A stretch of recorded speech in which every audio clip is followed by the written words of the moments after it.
The president's plane will be red, white, gold, and dark blue. Smaller planes used by the government officials are also expected to reflect the new colors. President Trump has long tried to update from the plane's Kennedy-era blue and white color palette. Good Day Chicago at 5 starts now. Now in Good Day Chicago, a search for a missing man ends in heartbreak after officials say his body was found in the Fox River. Efforts to override a veto in Chicago's hemp ban fails, but we're now hearing from the latest city council meeting. And taking a live look outside, it's calm right now, but later in the day, well, we could be in for some major storms. Good morning and welcome to the 5 a.m. hour of Good Day Chicago. I'm Brian Jackson. And I'm Gabriella Primus. It's funny, Mike, because I heard you say yesterday that there was some kind of like dirt rain going on. Yes. You can definitely tell who parks in a garage and who parks on outside. the street. Yeah, that's true. Because my car is extra dirty. Ridiculous. Yeah, and that was caused by dirt being picked up from fields way off to the west, Texas, Oklahoma. There've also been some fires out there, so there's likely some ash there. And that rain falls through all that gunk and it lands on your car, lands on the house. What a mess. Long lines at the car wash. Yeah, yesterday, yeah. All right, well, maybe we can get some actual rain to wash some of that gunk out of here, but unfortunately, it may come with some gustier thunderstorms, especially late this afternoon and this evening. Most of the day, it's not going to be raining, but at almost any time, there could be a shower in the area. I hope that makes sense. Temperatures today not as warm as yesterday when it was 60s area-wide. Today, there'll be a spread, 40s near the lake, 60s way southwest. Most of us will top out in the 50s, but be weather ready for the potential of a gustier thunderstorm later on. At O'Hare now 40, no wind to speak of. It will not be as windy as it was yesterday. We have 41 at Midway, 37 Chicago Heights. Freezing right on the nose at Waukegan, 39 at Gary, and 38 degrees at Valparaiso. All right, Gabriella, what kind of traffic do we see this morning? Mike, actually, we have some breaking traffic news right now to get to first. A terrible crash has a portion of the Bishop Ford shut down. So this is the scene that was near 111th. We're working right now to confirm reports of possible fatalities in this crash. As you can see, an SUV rolled over and landed on its side. It's heavily damaged. This happened around 1 o'clock this morning. So state police have been shutting down the northbound lanes between 115th and Stony Island. They have been closed. Now it looks like they're slowly reopening this. And the last I've heard is that there's still one entrance ramps closed. That's from the inbound side of the Bishop Ford, the on-ramp to 111th Street. So be aware of some rolling closures in this area. We'll continue to follow this story and bring you any updates. For now, looking at our drive time map, honestly, we're looking okay other than that situation over on the Bishop Ford. Make sure you're planning that in your morning commute today. 18 minutes right now once you get to the Dan Ryan from 95th to the Byrne interchange, 20 minutes on the Stevenson, around 20 minutes on the Eisenhower, up to 25 minutes on the Kennedy from O'Hare to downtown. Brian. We've also just learned that former Prince Andrew was arrested in Britain this morning. Andrew Mountbatten Windsor is accused of suspicion of misconduct in public office. Andrew was stripped of his royal titles because of his ties to Jeffrey Epstein. Police have been investigating a woman's claims that she was trafficked by Epstein to have sex with Andrew when she was underage. It is the first time in modern history that a member of the royal family has been arrested. Back here at home, we now have the schedule for services to honor civil rights leader Reverend Jesse Jackson. Next Wednesday, February 25th, Reverend Jackson will lie in state at the Rainbow Push Coalition from 10 a.m. until 9 p.m. and also on Thursday, the 26th, from 10 until 6. On Friday, the 27th, a People's Celebration will be held at the House of Hope. That is at 752 East 114th Street in Chicago. That service is from 10 a.m. until 2 p.m. And then on Saturday, the 28th, homecoming services will be held at the Rainbow Push Coalition. That is at 930 East 50th Street. That service is from 10 a.m. until 5 p.m. Now to a developing story we're following. A man who was reported missing in Chicago's west suburbs is found dead in the Fox River. The body was found on Tuesday near a dam in South Elgin. The Kane County Coroner's Office identified the man as 53-year-old Ulysses Miguel Segura Durantes, who had been reported missing on November 29th of 2025.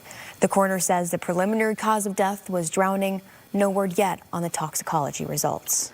Governor J.B. Pritzker presented his $56 billion budget during the Illinois State of the State address. The theme of yesterday's address was affordability. In the budget, he is proposing to temporarily pause tax credits on building new data centers. The pause is meant to address the rise in energy demands and rising electric bills. Illinois Republicans, though, appear to be skeptical about the plan. My goal is delivering at least 2 gigawatts of new clean nuclear capacity in our state, enough to power up to 2 million Illinois homes. At a time when other states are competing aggressively for investment, this is what we listen to today. Illinois doesn't have a revenue problem. Illinois has a spending problem, and Illinois has a priorities problem. Governor Pritzker is also proposing a new tax on social media companies. Chicago City Council failed to override Mayor Brandon Johnson's veto on a ban of intoxicating hemp products. The ban sailed through City Council but was vetoed due to its impact on small businesses. Some alders wanted to override the mayor's decision but didn't have enough support. Hemp comes in drinks and edibles. People who use hemp say it helps them relax. It's not allowed for anyone under 21 years old, but there is concern about safety. Mayor Brandon Johnson says there is work to do. Let me be absolutely clear. I am very much concerned and share the concerns that have been raised about hemp products lacking proper safeguards, especially when it comes to packaging or sales practices that may appeal to our children. But while we wait for additional guidance and rules from the federal government, I am vetoing the proposed ordinance as written, as it felt premature and would effectively be a prohibition-style ban on hemp businesses. There's currently hundreds of hemp shops in Chicago. Mayor Johnson says many are minority owners who were locked out when the cannabis industry started here in Illinois. He believes they should be given a fair chance.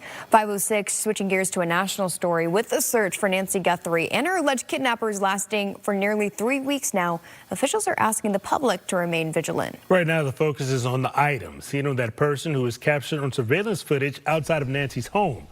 Rebecca Castor joins us live from Tucson, Arizona this morning with the latest. Good morning.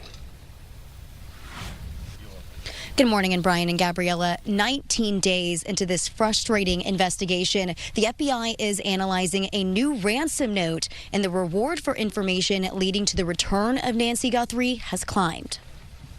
It is a little more graphic and chilling than the previous one. TMZ founder Harvey Levin says a highly sophisticated new ransom note received Wednesday is demanding $6 million in a different cryptocurrency than Bitcoin for Nancy Guthrie. They graphically describe the consequences if they're not paid. The FBI has not confirmed whether the ransom notes sent to TMZ and other media outlets are actually connected to the crime, but it comes as the reward for information leading to Nancy's discovery has risen past $300,000. This includes rewards being put up by the FBI, the county's Crime Stoppers program, and a large donation from a Milwaukee-based donor. He was in there 41 minutes. Doing what? Investigators are still analyzing DNA found inside the home to attempt to identify the masked person caught on surveillance footage outside Nancy's home. They're also turning to genetic genealogy testing, a process that helped investigators in Idaho identify Brian Koberger. Earlier DNA tests this week found no matches in the FBI's tracking system. And use forensic genetic genealogy to figure out who someone is or who their nearest living relative is. Genealogy experts say building family trees can take days, but it's narrowing it down to a suspect that could take time. Brian and Gabriella, back to you. All right, thank you so much for joining us. We'll be catching up with you again.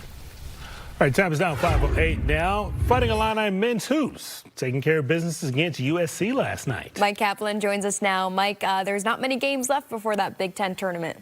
We're getting close to March Madness here. It's not that far away. And the Fighting Illini, they currently rank number 10 in the AP poll. They took a little hit after a couple losses a couple weeks ago. They're in second place in the Big Ten, though. And if they want a good spot in the conference tournament, they're going to want to win out the remaining games they have before all that madness begins. Well, they got it done last night. An impressive road win against the USC Trojans. First half, Keaton Wagler lobs it up for Zvonimir Ivicic for the alley-oop slam. Then before halftime, just off this missed shot, it's Kylan Boswell finishing with a slam dunk, putting it right through there. The Illini steamroll the Trojans 101-65, a blowout victory. Northwestern also comes away with a win last night, this one at home.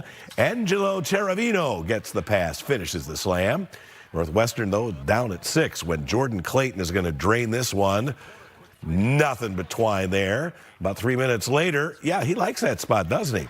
Now, it was close, but Northwestern comes up on top, 78-74 over the Terrapins. But they got a freshman star there. Andre Mills poured in 39 points.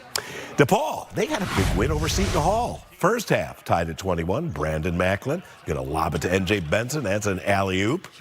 Under a minute left in the first. Look at this. A.J. Stanton-McCray gets the ball, knocks down a three from downtown.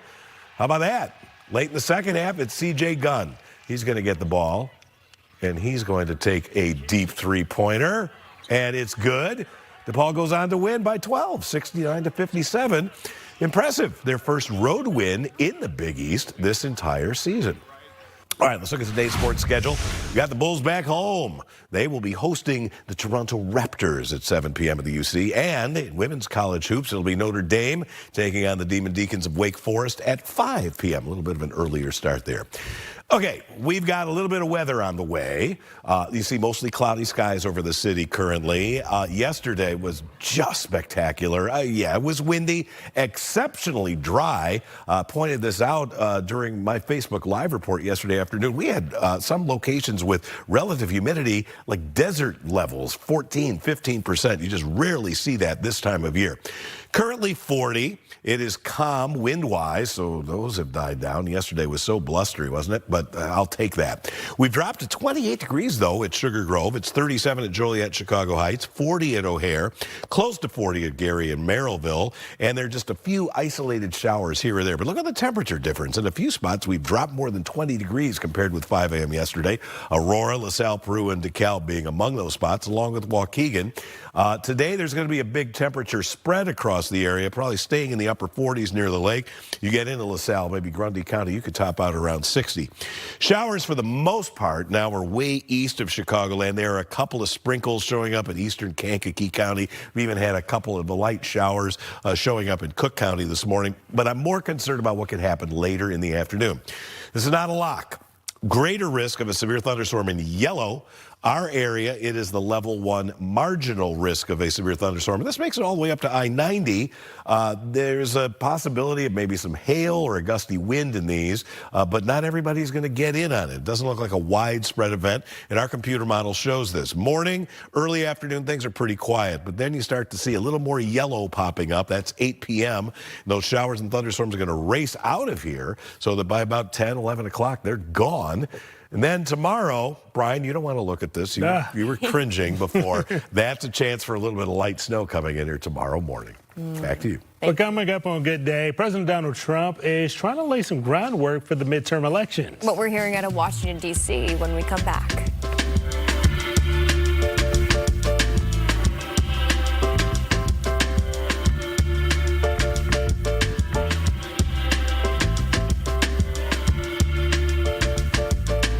Fox Local.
Great.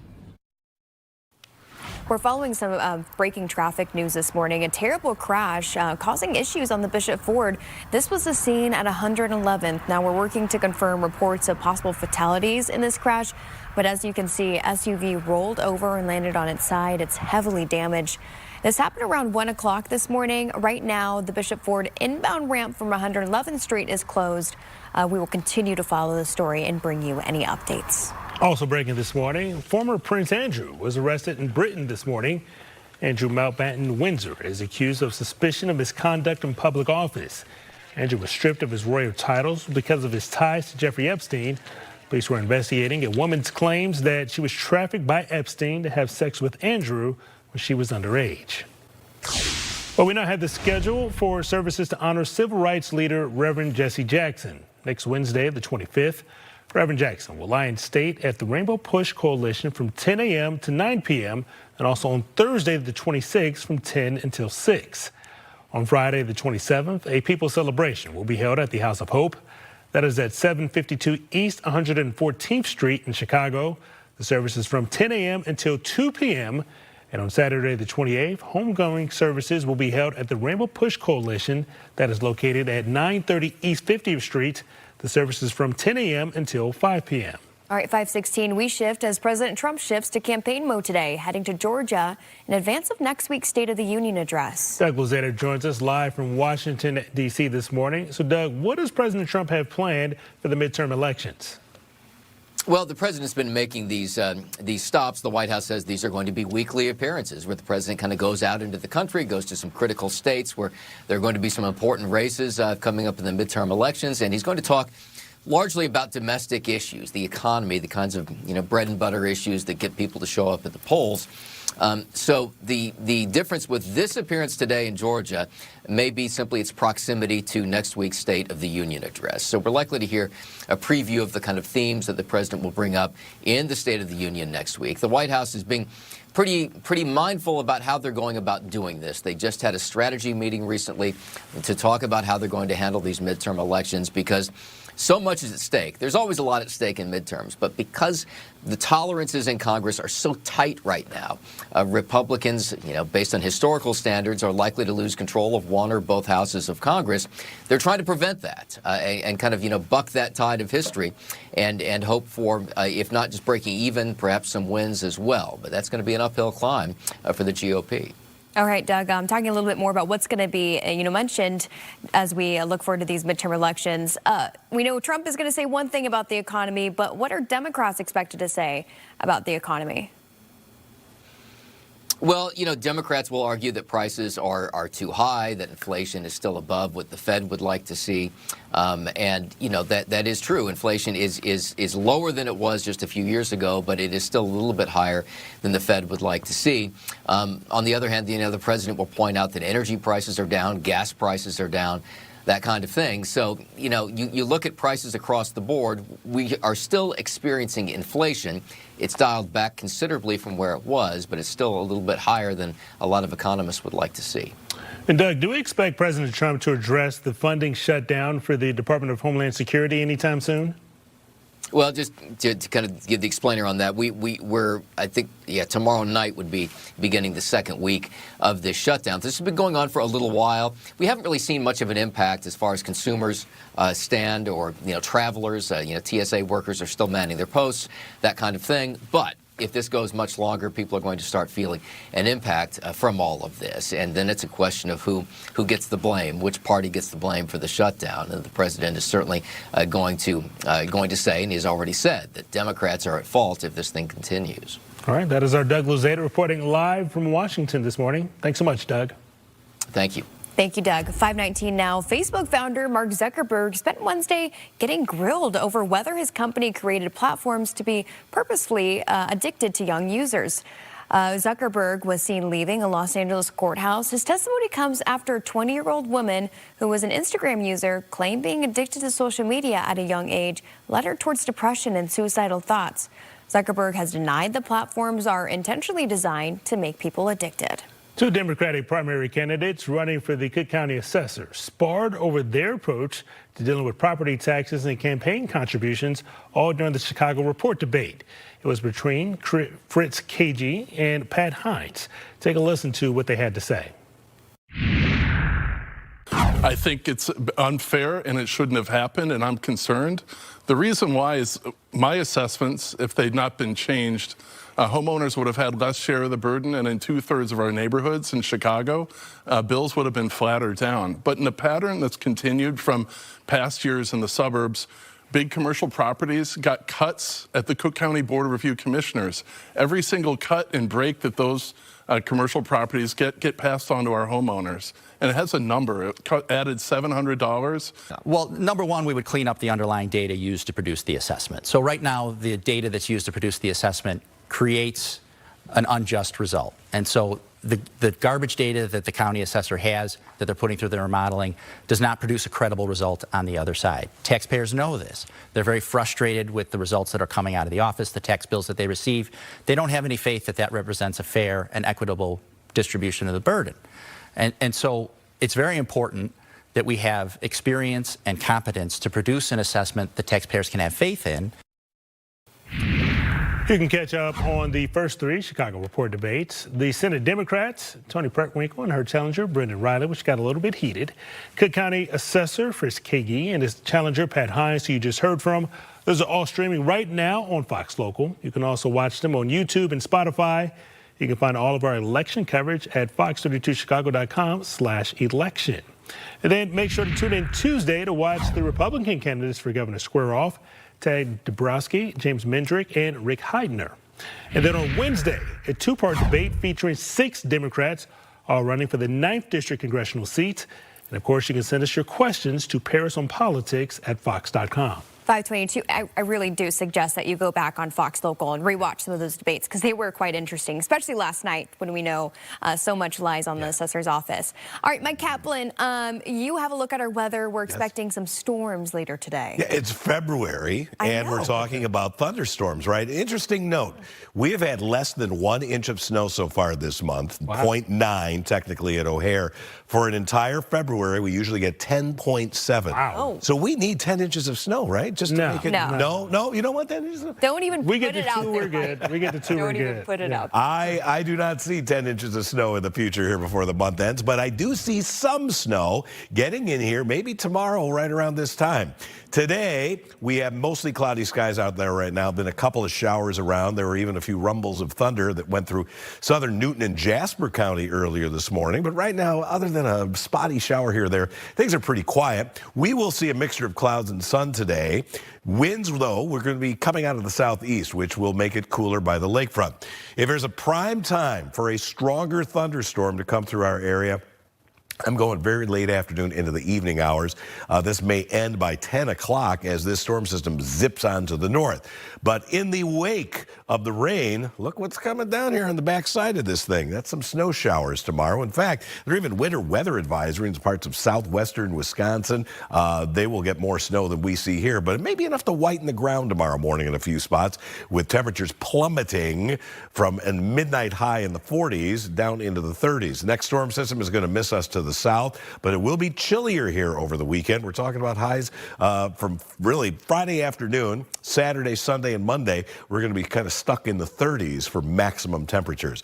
What about rainfall? Hopefully the rain that falls this time will not be the muddy rain that coated everything overnight into yesterday morning. We could use a good soaker. A few spots may get 1/10 of an inch or more. Looks like the heaviest rains will be off to the northwest of the city. Again, not a big rainmaker at all. I'll show you the 7-day forecast in a couple, but right now let's get over to Gabriella. We had a horrible wreck this morning. We did, Mike, and I'm so glad to see all the drive times here in the green once you get closer to the city, because we've had a lot of trouble, as you said, on the northbound side of the Bishop Ford. So there is still an exit ramp that remains closed right now from 111th Street. Again, an entrance ramp from 111th Street remains closed right now. Police are still investigating a much earlier, extremely serious crash that occurred on the northbound side of the Bishop Ford. They had a big closure there for a while. We're still waiting to hear confirmation on what, if injuries, fatalities, etc. So we'll definitely keep you updated on that. You're taking a look at your drive times, all under 30 minutes. Well, coming up, the state of Illinois receives a warning about its commercial driver's license program. All right, we'll have details after this break.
Illinois is being warned to fix its commercial driver's license program or lose millions of dollars. The Federal Motor Carrier Safety Administration sent a letter to Governor Pritzker outlining its findings. It claims the state illegally issued CDLs to non-citizens or non-permanent residents who live in the state. But the letter says out of the 10,000 CDLs issued, the administration only sampled 150 and found 29 were not compliant. Still, it says if the state doesn't fix it, it will lose up to $128 million in federal highway funding. We're asking them to give us 30 days to work with us along with our investigation so we can see progress, but they need to stop issuing the non-domiciled CDLs. But if they do not become compliant, they are looking at ways, or we will look at ways to, defund their program. And to start off with, that would be 4% of their highway funds, which should equal about $64 million. Okay, so but we do want to continue to work with them. We want to make sure that this is about safety. The U.S. Department of Transportation wants Illinois to revoke or reissue all non-compliant CDLs and do its own audit to check for errors. For the first time in more than 6 decades, there's a new sit-down restaurant in Fort Heights.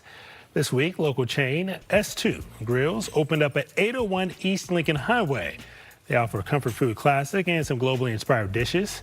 We spoke with one of the founders on Chicago Live. He tells us that the opening sticks with the motto of "We love to serve underserved areas."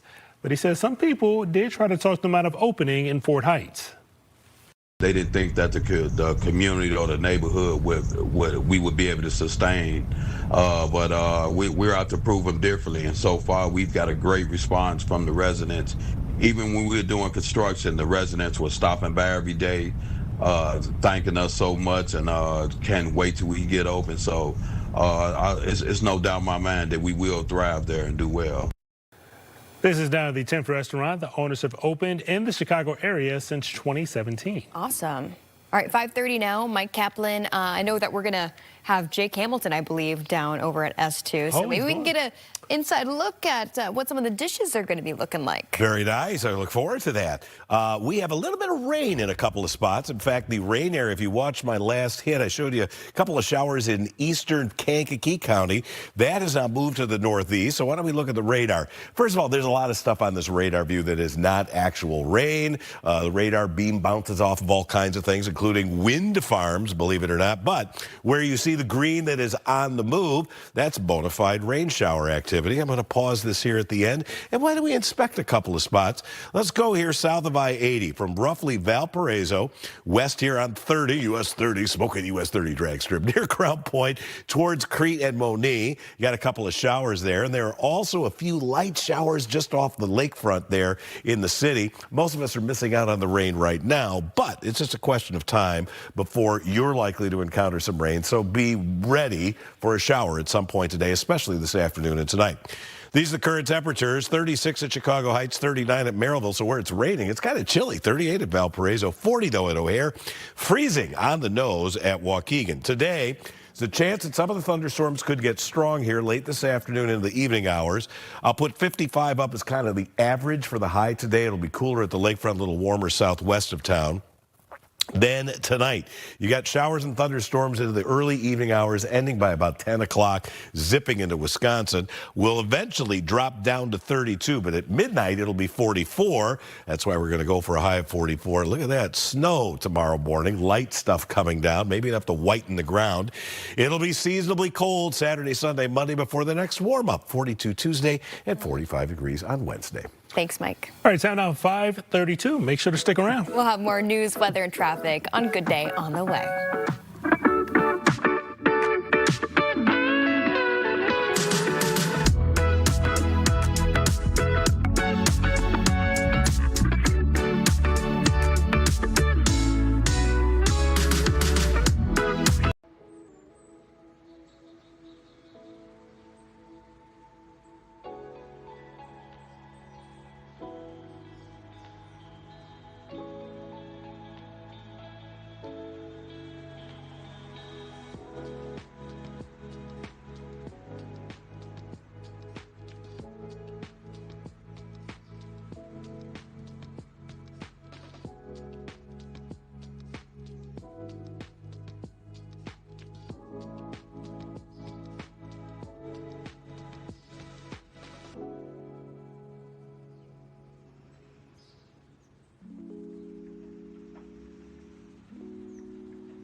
message. Breaking now in Good Day Chicago, a terrible crash this morning causing issues still on the Bishop Ford. This was the scene at 111th. You can see an SUV rolled over and landed on its side. There are unconfirmed reports of fatalities. Right now, the Bishop Ford inbound ramp from 111th remains closed. Also breaking this morning, former Prince Andrew was arrested in Britain this morning. Andrew Mountbatten Windsor is accused of suspicion of misconduct in public office. And we now have the schedule for services to honor civil rights leader Reverend Jesse Jackson. They include a celebration of life and 2 full days of lying in state at the Rainbow Push Coalition. Mike. Thunderstorms and snow are in my forecast, not at the exact same time. I'll explain coming up. Right now, Gabrielle has the latest on our commute, including that horrible crash earlier this morning. Mike, luckily, we're not seeing the northbound side of the Bishop Ford, that entire expressway closed anymore because it was there for a few hours. Again, still waiting for some more information from Illinois State Police. But I will say that, again, the northbound Bishop Ford entrance ramp from 111th Street remains closed. There is a new crash to report. It's eastbound on I-80-94. It's between Torrance and Burnham. It's over in northwest or on the Illinois side, excuse me. Crews are handling a crash over on the right shoulder there. It does involve a semi-truck and a car. Your drive time's still in the green, around 25 minutes on the Kennedy from O'Hare to downtown. A little under that on the Eisenhower, at 25 minutes on the Stevenson, around 20 minutes on the Dan Bryan from 95th to the Burn interchange. Brian. Former Prince Andrew was arrested in Britain this morning. Andrew Mountbatten Windsor is accused of suspicion of misconduct in public office. Andrew was stripped of his royal titles because of his ties to Jeffrey Epstein. Police were investigating a woman's claims that she was trafficked by Epstein to have sex with Andrew when she was just underage. We now have the schedule for services to honor the late civil rights leader, Reverend Jesse Jackson. Next Wednesday, the 25th, Reverend Jackson will lie in state at the Rainbow Push Coalition from 10 a.m. until 9 p.m. Then on Thursday, the 26th, from 10 until 6. On Friday, the 27th, a people's celebration will be held at the House of Hope. That is at 752 East 114th Street in Chicago. The service is from 10 a.m. until 2 p.m. Then on Saturday, the 28th, homegoing services will be held at Rainbow Push Coalition. That is at 930 East 50th Street. The service is from 10 a.m. until 5 p.m. Now to a developing story we are following. A man who was reported missing in Chicago's west suburbs is found dead in the Fox River. The body was found on Tuesday near a dam in South Elgin. The Kane County Coroner's Office identified the man as 53-year-old Ulysses Miguel Segura Durantes, who had been reported missing on November 29th of 2025. The coroner says the preliminary cause of death was drowning. No word yet on toxicology reports. Governor J.B. Pritzker presented his $56 billion budget during the Illinois State of the State address.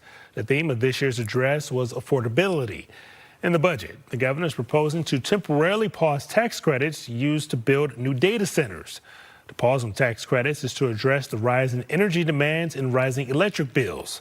Illinois Republicans appear to be skeptical about the governor's plan. My goal is delivering at least 2 gigawatts of new clean nuclear capacity in our state, enough to power up to 2 million Illinois homes. At a time when other states are competing aggressively for investment, this is what we listen to today. Illinois doesn't have a revenue problem. Illinois has a spending problem, and Illinois has a priorities problem. Governor Pritzker is also proposing a new tax on social media companies. Chicago City Council failed to override Mayor Brandon Johnson's veto on a ban of intoxicating hemp products. The ban sailed through City Council but was vetoed due to its impact on small businesses. Some alders wanted to override the mayor's decision but didn't have enough support. Hemp comes in drinks and edibles. People who use hemp say it helps them relax. It's not allowed for anyone under 21 years old, but there is concern about safety. Mayor Brandon Johnson says there is work to do. Let me be absolutely clear. I am very much concerned and share the concerns that have been raised about hemp products lacking proper safeguards, especially when it comes to packaging or sales practices that may appeal to our children. But while we wait for additional guidance and rules from the federal government, I am vetoing the proposed ordinance as written, as it felt premature and would effectively be a prohibition-style ban on hemp businesses. There's currently hundreds of hemp shops in Chicago. Mayor Johnson says many are minority owners who were locked out when the cannabis industry started here in Illinois. He believes they should be given a fair chance. All right, let's take a live look outside. We're going to have a look at the forecast. It's calm out there now. Some people had a little bit of showers earlier. We could even have some severe storms rolling into the Chicago area a little bit later on this morning. Time is now 5:40 this morning. We'll be right back on Good Day Chicago.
Download today.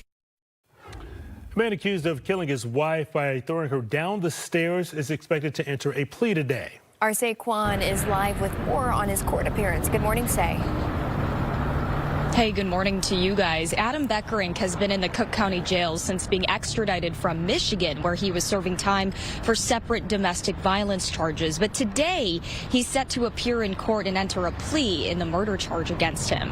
Adam Beckerink has now been formally charged with first-degree murder in the death of his wife, Caitlin Tracy. Prosecutors say he threw Tracy down the stairs from the 24th floor in their South Loop condo. Attorneys representing Tracy say she was found with her body pulverized and with her foot severed.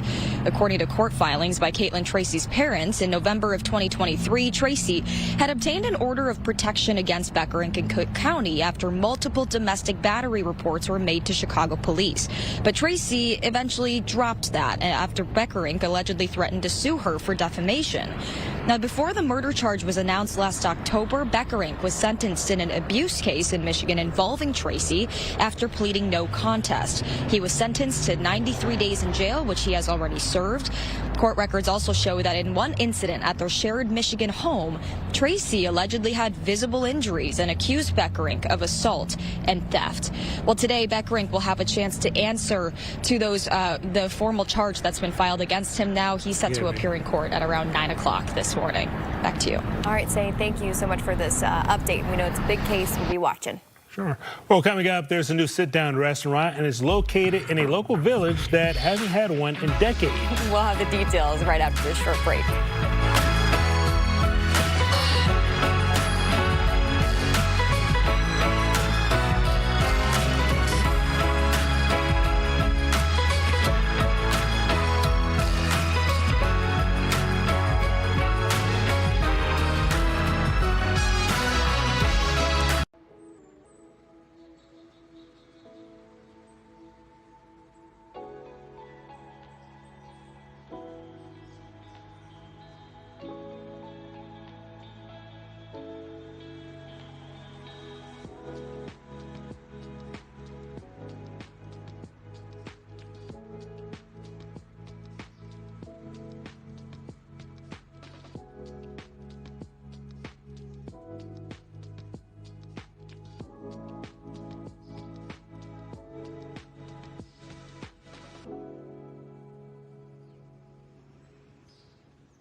Today. Breaking now, Good Day Chicago. We've learned 2 people were killed and 3 others injured in a crash this morning on the Bishop Ford.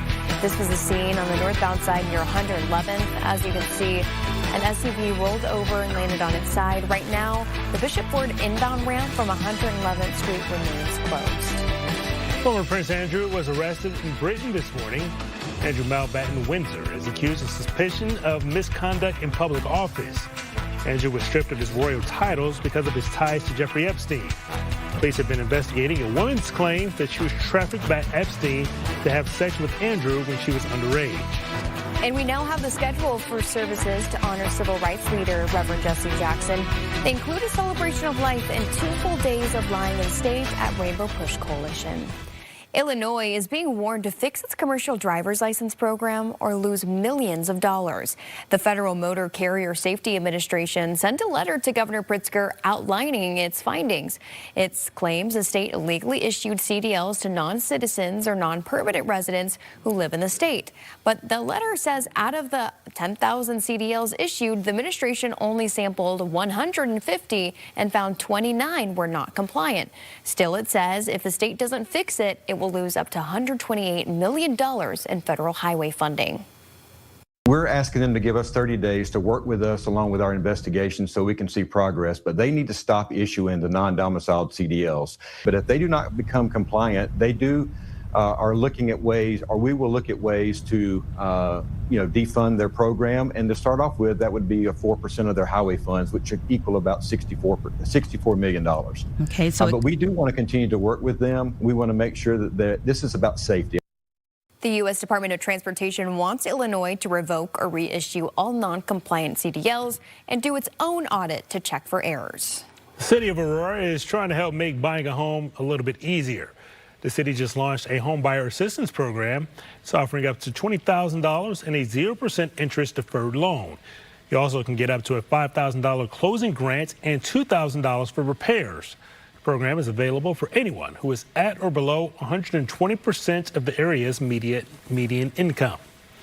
For the first time in more than 6 decades, there's a new dine-in restaurant in Fort Heights. This week, local chain S2 Grills opened up at 801 East Lincoln Highway. They're offering comfort food classics and some globally inspired dishes. We spoke with one of the founders yesterday on Chicago Live. He tells us that the opening sticks with the motto of "We love to serve underserved areas." But he does say some people try to talk them out of opening in Fort Heights. They didn't think that the community or the neighborhood we would be able to sustain, but we're out to prove them differently. And so far, we've got a great response from the residents. Even when we were doing construction, the residents were stopping by every day, thanking us so much, and can't wait till we get open. So it's no doubt in my mind that we will thrive there and do well. This is now the 10th restaurant the owners have opened up in the Chicago area since 2017. Awesome. 5:51 now. Man, we've been spoiled. We have these last couple weeks, week. I don't even know. It seems like it's felt like spring for so long, but now it's back to reality, Mike. 6 days in a row of 50 plus. Yesterday, another big 60 plus day. And with this warm air in place, we have some other unusual weather around, and that's the risk of strong thunderstorms, especially late this afternoon and this evening. Now, in yellow, that's a level 2 slight risk area. That is definitely south of Chicagoland. It includes St. Louis, Indianapolis, Cincinnati, Louisville, Evansville, Champaign, Peoria, Bloomington, Normal. In the Chicago area, we're a level 1 risk, and that goes all the way up to I-90, so it includes the city of Chicago. This is for really any severe thunderstorm potential hazard, but primarily for damaging straight-line winds. When would this happen if it happens at all? Well, let's take you through the day. There are a couple of light showers out there right now. During the late afternoon and evening hours is when the first round of showers will start to move through here. But notice our model is flaring things up around 8, 9 o'clock with the bulk of the activity west of the city and then zipping northward into Wisconsin by about 10, 11 o'clock. And then that's it. So for the rest of the night, it's quiet. And then tomorrow in the morning, we have to deal with a little bit of snow falling. The ground has been so warm lately, I can't envision this becoming a problem. It might coat the ground in a few spots or maybe dust the roof. This is not a big snowstorm for us, but in fact, we haven't seen snow in a long time. It may look rather foreign out there. During the day, Saturday, we'll have a mixture of clouds and sunshine, but the temperature is definitely on the way down. Today, 55, and so I'm going to go for the official high, but there will be cooler temperatures at the lake and a little bit warmer well southwest of the city. Watch for those showers and thunderstorms getting in here late in the afternoon and the evening hours. 32, that'll be the morning temperature. By then, all the showers and thunderstorms will be gone, but we'll be dealing with a little bit of snow falling at that time. 44 tomorrow happens at midnight, and then it's highs in the 30s over the weekend into Monday, but then the next warming trend starts. I think we'll be in the low to mid 40s Tuesday and Wednesday with a chance of rain on Wednesday. All right, let's look at the artwork that was submitted, and I have so many pictures of this scene. This last night, a lot of you saw this. Joe Jagminis among them. We have the crescent moon right next to the planet. Is actually not Venus, Joe. That was Mercury. A lot of people think that was Venus. That was actually the planet Mercury. Many of us have never even seen Mercury, but Joe, there you go. Second photo, this one also from Wheatfield, Indiana. Diana Zamunda knew she was looking at Mercury. Pretty shot there. It almost looks like the moon is holding the planet there. Good picture there. Do we have another one? Yes or no? That's it. Well, we have more pictures. I have more of the moon and Mercury coming up for you, and some other pretty pictures later this morning. Today, we got some thunderstorms in the forecast. All of today's top stories coming up after this.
Book online. Welcome back. Here's the latest on Good Day Chicago just before 6 a.m. 8 backcountry skiers are now confirmed dead near Lake Tahoe following an avalanche. One skier still remains missing. 6 others survived. The skiers were all part of a tour group. There are questions this morning as to why the tour proceeded despite the extreme forecast. The Pentagon is considering to end relationships with some of the nation's top universities after it says that they are, quote, too woke. Defense Secretary Pete Hegseth is giving the military until Friday to evaluate its partnerships. Nearly 36 universities are at risk of being barred from tuition aid, and including nearly every Ivy League school. Hegseth claims colleges radicalize service members, while former service members are pushing back. The director of the National Institutes of Health will take on an additional role